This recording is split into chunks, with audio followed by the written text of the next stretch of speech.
दोस्तों नमस्कार। Colonel Ajay CEO Ajay astro money group first global astro finance digital channel से आपसे मुखातिब होता हूं। आज 1 दिसंबर सन 2023।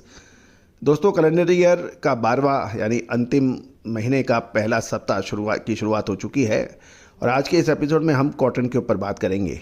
खबर निकल के आ रही है कि बांग्लादेश का कॉटन का आयात और टेक्सटाइल प्रोडक्ट्स की निर्यात में ज़बरदस्त गिरावट दर्ज हो रही है।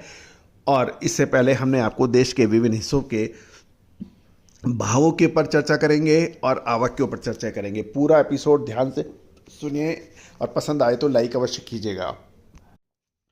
दोस्तों हमारा चैनल का लक्ष्य साल 2023 के लिए 1 करोड़ से अधिक व्यू और 1 लाख सब्सक्राइबर का है, जो हम अपने लक्ष्य के बहुत नज़दीक हैं। आपसे अनुरोध है कि यदि आपने हमारे चैनल को अभी तक सब्सक्राइब नहीं किया है तो उसको सब्सक्राइब अवश्य कीजिएगा। दोस्तों खबर निकल के आ रही है कि 1 दिसंबर सन 2023 देश के प्रमुख कॉटन उत्पादक राज्यों की मंडियों में 1,03,100 गांठ की अराइवल हुई है, जबकि एक दिन पहले 94,800 गांठों की अराइवल हुई है। इसमें पंजाब और हरियाणा, अपर और लोअर राजस्थान से 21,500, गुजरात से 30,000 और महाराष्ट्र से 12,000 बेल्स की आवक के समाचार हैं। मध्य प्रदेश में 7,500, आंध्र प्रदेश और तेलंगाना में 20,000 बेल्स हैं। तमिलनाडु में मात्र 100 बेल्स और कर्नाटक के मंडियों में 13,000 बेल्स के कुल समाचार हैं।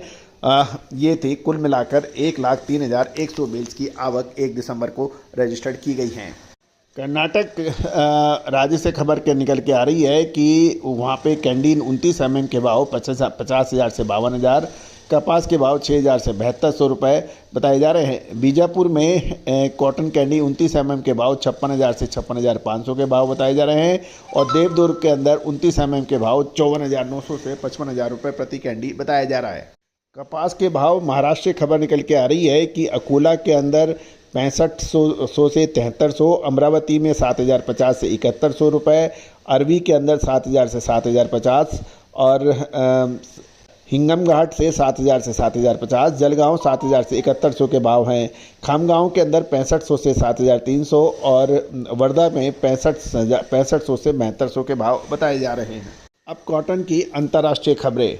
खबर निकल के आ रही है कि बांग्लादेश का रुई का इंपोर्ट 3 महीने में 22% तक गिरने के समाचार हैं और अक्टूबर महीने में तो 17% की बड़ी गिरावट दर्ज हुई है। चाइना के भी देखें तो चाइना में 2023 के पहले 10 महीनों में चीन की टेक्सटाइल निर्यात में 8.7% और कपड़ा प्रोडक्ट के एक्सपोर्ट निर्यात में 9.8% की गिरावट दर्ज हो रही है।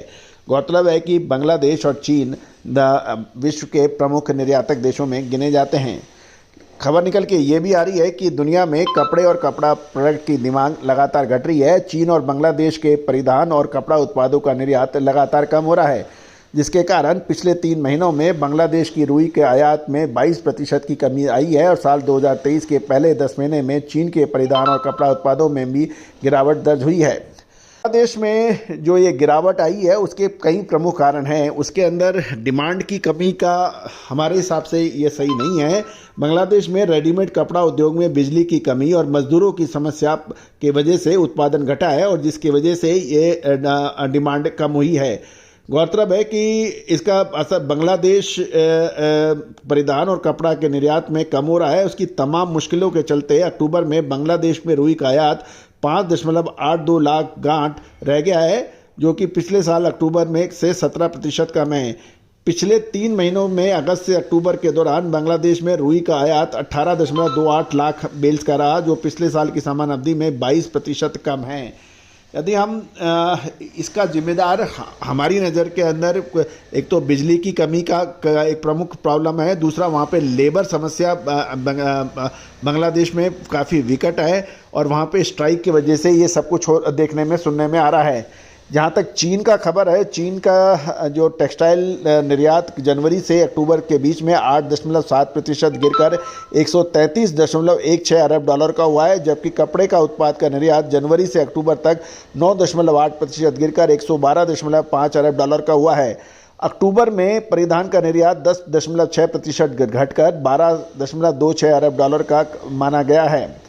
गौरतलब है कि इस साल पाकिस्तान के रुई का निर्यात रिकॉर्ड तोड़ने का अनुमान है। गौरतलब है कि पाकिस्तान की कॉटन की जो उपज है उसको ये ज़्यादातर लोग डबल बता रहे हैं। ये पिछले साल किसी के मुकाबले बताया जा रहा है, लेकिन गौरतलब है कि पाकिस्तान में पिछले साल बाढ़ की वजह से उत्पादन कपास का 50% गिर गया है। यदि पिछले साल के मुकाबले देखा जाए तो कॉटन का प्रोडक्शन पाकिस्तान में डबल जरूर हुआ है, लेकिन एवरेज देखा जाए तो वो डबल नहीं है। गौरतलब है कि इस साल पाकिस्तान का निर्यात रिकॉर्ड तोड़ने का अनुमान लगाया जा रहा है और पाकिस्तान में रुई का उत्पादन पिछले साल 30 से 35 लाख गांठ बढ़ने का अनुमान है, जिसके कारण चालू वर्ष में पाकिस्तान की रुई का निर्यात 1.25 लाख गांठ होने का अनुमान लगाया गया है, जो साल 2022-23 में 4,900 गांठ और साल 2021-22 में 16,000 गांठ होगा। 2020-21 में 70,200 गांठों का निर्यात हुआ था।